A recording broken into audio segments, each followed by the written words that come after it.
Are you one of those people who, when you're doing a crossword, insists on writing it all out very neatly, even though nobody else is going to see it? Have you ever been offered a job at Volkswagen? I'm talking about attention to detail, obsession, the theme of the advertising campaign for the new Volkswagen Passat. The obsession theme would seem to have more than an element of truth when you reflect that the Volkswagen team behind the new Passat must have spent months perfecting the ergonomically designed dampen grab handles, or the lovely thick-rimmed steering wheel, or that solid thunk of the door closing.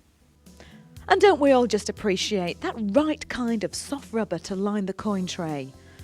All minor details perhaps, but the plus points add up to create the award-winning success story the new Passat saloon is. But this is not the Passat saloon. Just arrived in the showrooms, this is the new Passat estate. This load-lugging version of the saloon should in theory be a great hit in the UK, if only because estates of previous Passats have always been big sellers. Unlike some estate versions I could mention, the variant back-end style looks naturally in proportion to the front. Its clean, cool lines may not shout fashion statements, but instead they ooze a kind of sophisticated modernism. It simply looks good. But estate buyers will be far more interested on what's on offer inside, and they won't be disappointed. On paper, the Renault Laguna estate may have a far roomier load bay, but the Passat estate is actually wider and generally far more useful. And there's no fashionable fancy curved end here. Volkswagen have remembered that most of the time you fill your boot with suitcases and big square boxes, and as a result everything is extremely angular, so you can fit the maximum amount in. Just look at the thought processes Volkswagen must have gone through to anticipate the needs of the estate user. There's a low-level floor, a wide opening, a protective covering for the bumper, a bright metal load bay lip shield. There's chromed load lashing points, slide rails to protect the carpet, 12-volt power sockets for portable fridges or whatever. And when you're ready to close the tailgate, you have twin handles to prevent your little fingers getting dirty. Do you remember the days when the extra stiffening and suspension adjustments that were needed for estate cars meant they weren't as much fun to drive as their saloon sisters? These days manufacturers have found ways to keep the driving dynamics very similar from saloon to estate, and the Passat is no exception. The new 4-link front suspension and separately mounted springs and dampers give a very smooth ride. While the driving experience is not exactly thrilling, but it's certainly very willing.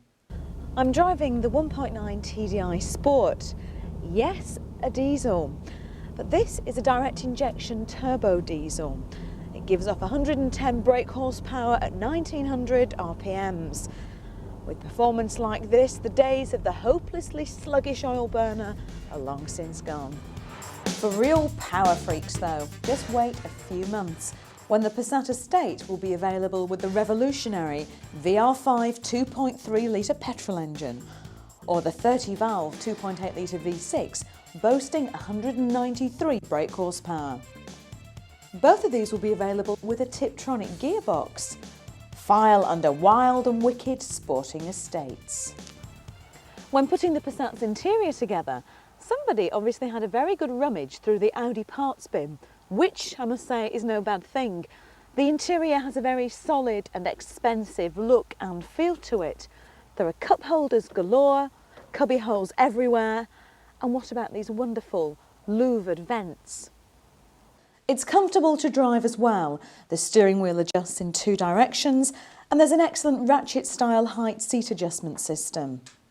Overall, the Passat estate is just as impressive as the saloon.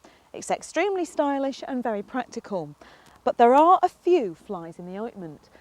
It's a real shame that in the advertising campaign, Volkswagen made us look at obsession to detail, because on the estate, there's just a few little things that make it lose marks.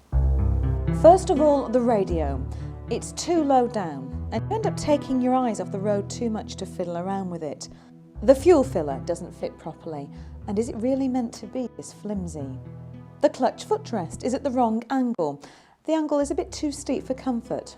But all of those are just little niggles when you look at the Passat estate overall. The car is really a magnificent achievement that should worry the likes of Audi, BMW and maybe even Mercedes. For a starting price of just under £16,000, you get a solid, reliable and well-built estate with plenty of room that should experience excellent residual values. Let me leave you with this thought. This particular Passat estate has the new TDI 110 brake horsepower engine, independently assessed as the most fuel-efficient internal combustion engine ever installed in a production passenger car. And they've installed this engine in the most aerodynamic car in its class. The result? An astonishing 63 miles per gallon on the urban cycle. Less trips to the filling station, and less chances for you to have to open your wallet.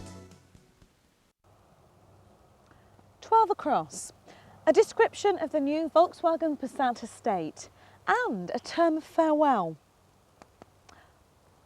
Goodbye.